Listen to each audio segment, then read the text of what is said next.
There are women who look completely normal from the outside, but inside, they are exhausted in ways nobody can see. They still cook. They still clean. They still answer messages. They still smile in front of relatives. They still try to keep the house together. But inside, they are carrying a kind of emotional tiredness that is hard to explain. Not because life is simply busy, not because marriage is naturally difficult, but because the person closest to them has become the source of constant emotional confusion. One day he is cold. Another day he acts normal. One moment he makes you feel invisible. The next moment he talks as if nothing happened.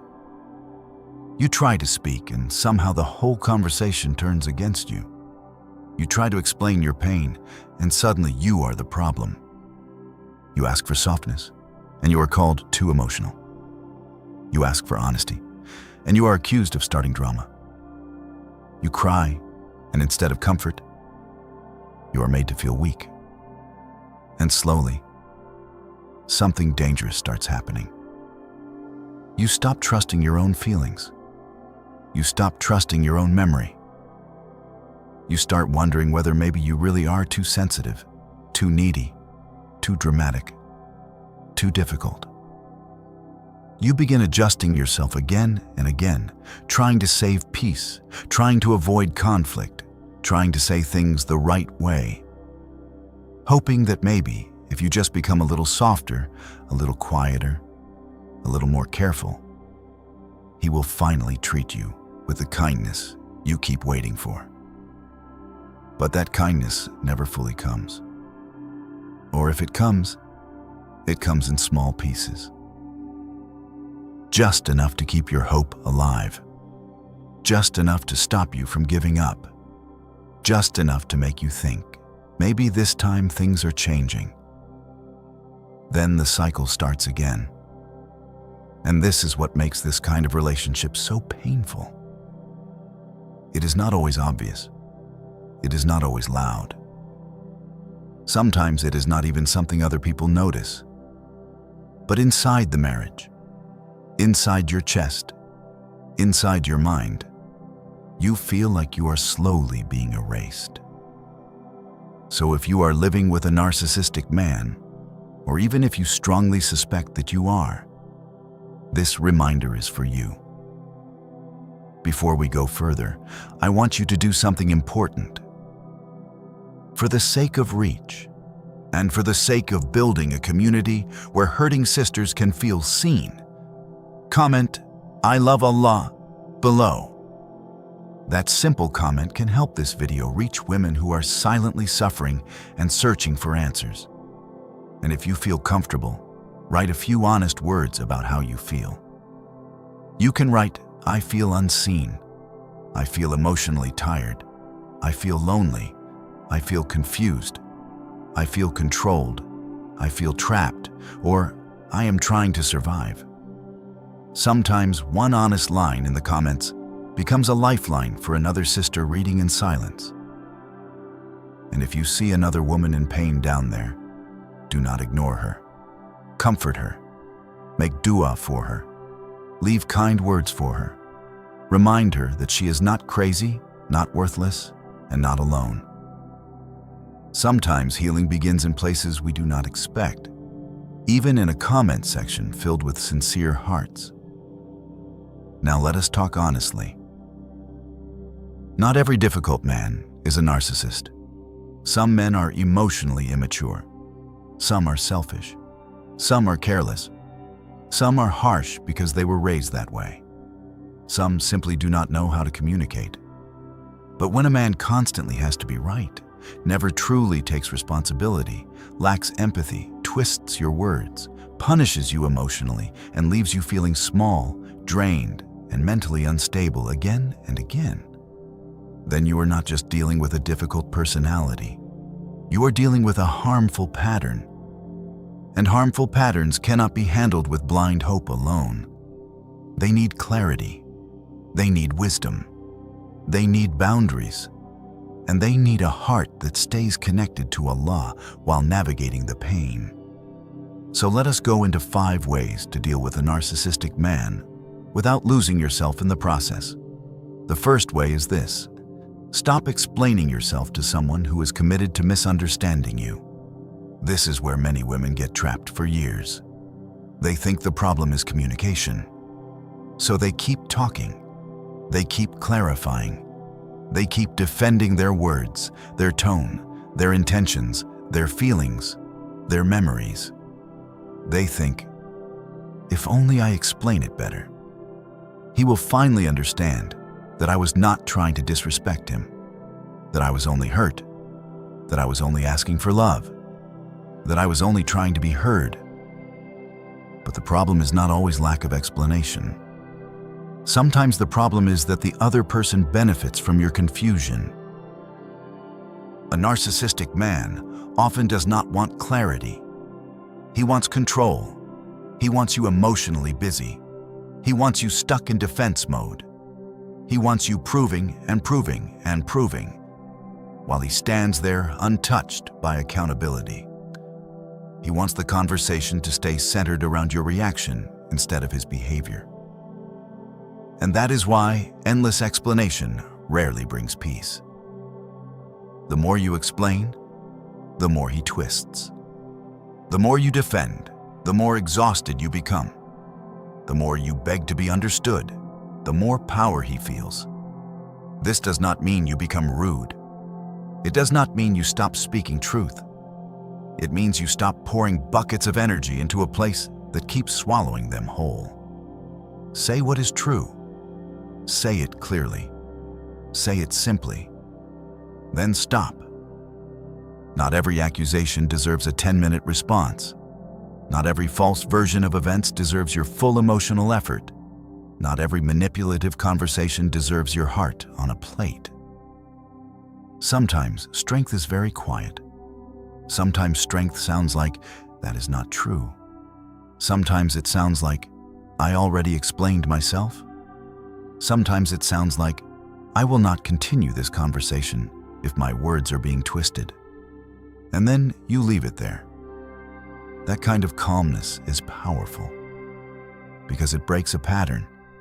It tells the other person that you are no longer willing to exhaust yourself proving your innocence every single day. And my dear sister, please remember this. Your worth is not waiting at the end of his understanding. Your worth does not begin when he finally says, you were right. Your worth was already written by Allah. Do not sit at the feet of someone's ego waiting for permission to feel valuable. The second way to deal with a narcissistic man is this: set boundaries, because love without boundaries becomes self-destruction. This is where many women feel guilty. They think boundaries are disrespectful. They think boundaries are rude. They think boundaries make them a bad wife, a difficult wife, a cold wife. They were taught that being good means always enduring, always forgiving, always giving one more chance, always staying available no matter how badly they are being handled. But that is not always goodness. Sometimes that is how a person loses herself. A narcissistic man often pays close attention to what shakes you. He notices what words hurt you most, what silence makes you panic, what situations make you cry, what fears make you easy to control. And once he learns your weak points, he may return to them again and again, because they give him power. So if you do not set boundaries, he keeps entering the same doors. A boundary is not about punishing him. It is about protecting yourself. It is a line that says, you do not get endless access to me while treating me like this. If he raises his voice, maybe your boundary is leaving the room. If he insults you, maybe your boundary is ending the conversation. If he starts twisting your words, maybe your boundary is refusing to keep debating. If he uses your personal pain against you, maybe your boundary is no longer sharing every vulnerable detail with him. And that last one matters so much. Please stop giving the deepest pieces of your heart to someone who repeatedly turns them into knives. Stop opening every wound in front of someone who enjoys pressing on it later. Not everyone deserves full emotional access to you just because they are close to you by title. Be kind, but be wise. Be gentle, but not defenseless. Be soft-hearted, but not wide open to repeated harm. You are allowed to say, "I will talk when this becomes respectful." You are allowed to say, "I am not staying in this conversation while being insulted." You are allowed to step back. You are allowed to protect your peace. Some women have been living in emotional chaos for so long that peace feels almost selfish. But it is not selfish to protect the heart Allah entrusted to you. And please understand this clearly. Boundaries do not mean you hate him. Boundaries do not mean you are trying to destroy the marriage. Boundaries simply mean you are no longer willing to disappear. The third way to deal with a narcissistic man is this. Stop reacting to every provocation as if it deserves your full emotional energy. This is one of the hardest things to learn, especially if you are someone with a soft heart. Because when you care deeply, you naturally react deeply. When something hurts you, you respond. When something feels unfair, you want to correct it. When someone you love acts cold or cruel, your heart wants to fix it. But a narcissistic man often survives on reaction. He may say something sharp just to watch you unravel. He may ignore you just to see you chase. He may compare you to others just to shake your confidence. He may deny obvious things just to make you doubt your memory. He may flip the story and act wounded the moment you finally bring up what he did. And if you respond emotionally every time, the pattern keeps feeding itself. You become the one crying, begging, chasing, proving, apologizing, panicking. He becomes the one in control. So you need pause. Pause is powerful. Pause before replying. Pause before sending that emotional message. Pause before trying to prove what you know is true. Pause before crying in front of someone who gets stronger from your collapse. Pause before stepping back into the same circle. That pause can save you from saying too much, from exposing too much, from giving him the exact emotional reaction he expected. And no, this is not coldness. This is not being fake. This is emotional discipline. You are learning not to hand over the steering wheel of your inner world every time he pulls a trigger. Not every insult needs your tears. Not every accusation needs your defense. Not every act of silence needs your chasing. Sometimes the strongest response is restraint. Sometimes the strongest response is simply not being easy to provoke anymore. And yes, when you change like this, he may notice. He may say you have changed. He may say you have become distant. He may say you are acting differently. But what he is really noticing is that the old system is no longer working as easily. You are not reacting on command the way you used to.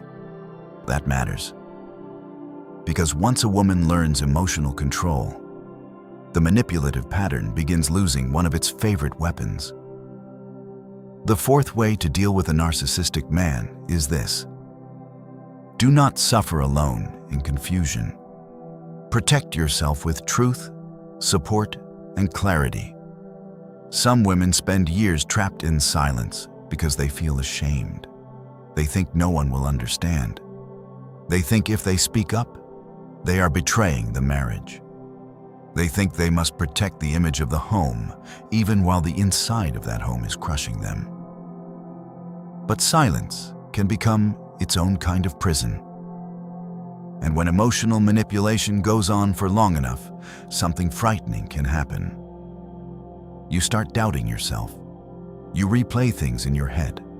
You forget what really happened. You start thinking maybe you imagined it. Maybe you exaggerated it. Maybe it really was your fault. That is why clarity matters. If serious things happen, write them down. If he constantly changes the story, keep note of what really happened. If there are threats, financial issues, humiliating messages, repeated lies, cheating, or any form of serious emotional abuse, keep records, not for revenge, not to create drama, but because truth matters, especially when someone keeps trying to blur it. Protecting yourself with facts is not hatred. It is sanity. And please do not isolate yourself completely. Find one wise person, just one if needed. Someone mature, someone discreet, someone who fears Allah, someone who will neither exaggerate your pain nor dismiss it, someone who can help you stay clear when your mind feels tangled. Sometimes you may need family involvement. Sometimes you may need a therapist. Sometimes you may need a trusted scholar who understands that emotional abuse is not a small matter. Sometimes you may need more support than you originally wanted to admit. That does not make you weak. That makes you honest. There are women who keep carrying everything alone because they think endurance is the same as faith. But carrying pain alone until you break is not always patience. Sometimes it is simply damage that has gone too far. You do not need a crowd, but you do need truth. You do need support. You do need clarity. And if the harm is serious, please do not romanticize silent suffering. Islam does not call a woman noble because she allows herself to be emotionally crushed without seeking help. Pain is pain. Harm is harm. Confusion is confusion. Name it honestly. Because healing starts where denial ends. The fifth way to deal with a narcissistic man is this. Take your heart back from his approval and return it to Allah. This is the deepest wound for many women. Because the real trap is not always his behavior alone. Sometimes the deeper trap is that your heart has become tied to what he thinks of you. Whether he notices you, whether he praises you, whether he softens toward you, whether he chooses you, whether he finally gives you the love you have been starving for. So every small good moment revives your hope. Every kind word feels huge. Every apology feels like a new beginning. Every soft look feels like proof that maybe now things are changing. And because of that, you stay emotionally dependent on crumbs. This is why your heart must be re-anchored. If your peace is hanging from his mood, his attention, his praise, his validation, then your peace will keep collapsing every time he withdraws it. But when your heart starts returning to Allah, something shifts. You stop asking one flawed human being to carry a weight he was never meant to carry. You stop expecting your worth to come from his eyes. You stop living as if his approval is the final decision on your value. Allah sees you. Allah sees the effort no one thanked you for. Allah sees how much you tried to preserve the home. Allah sees how much you swallowed to avoid conflict. Allah sees the nights you cried quietly. Allah sees the times you stayed gentle even when you were hurting. Allah sees the truth of you, even if this man never does.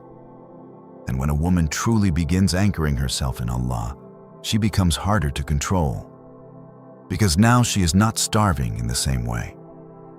She still feels pain, yes. She still wants love, yes. But she is no longer begging creation to tell her who she is. She knows where her worth comes from.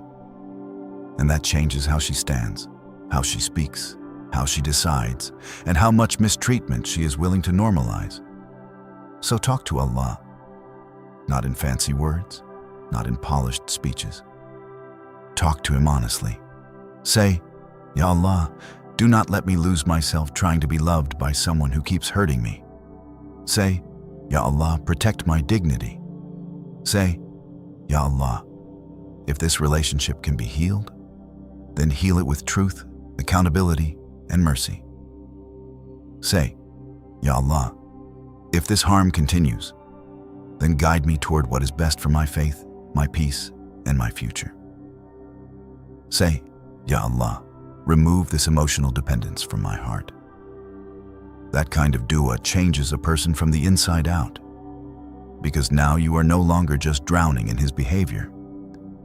You are bringing your pain to the only one who sees all of it fully and can guide you through it. Now let us pause for something important.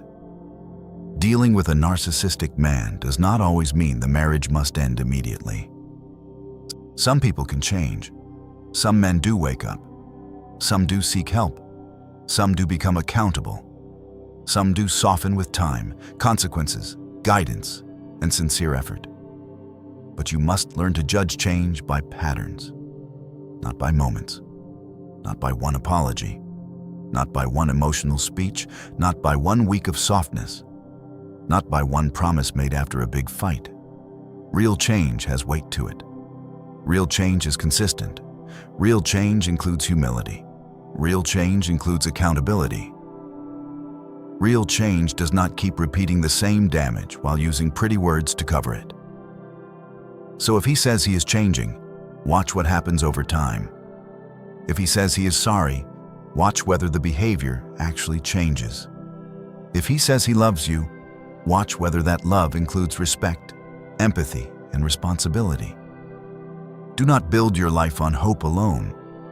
Build it on truth. And if children are involved, then please think even more carefully. Children living around emotional manipulation absorb more than we realize. They learn what marriage looks like by watching. They learn what power looks like, what silence looks like, what disrespect looks like, what fear looks like. They watch one parent shrink while the other dominates, and those images do not leave easily. So ask yourself not only, how is this affecting me?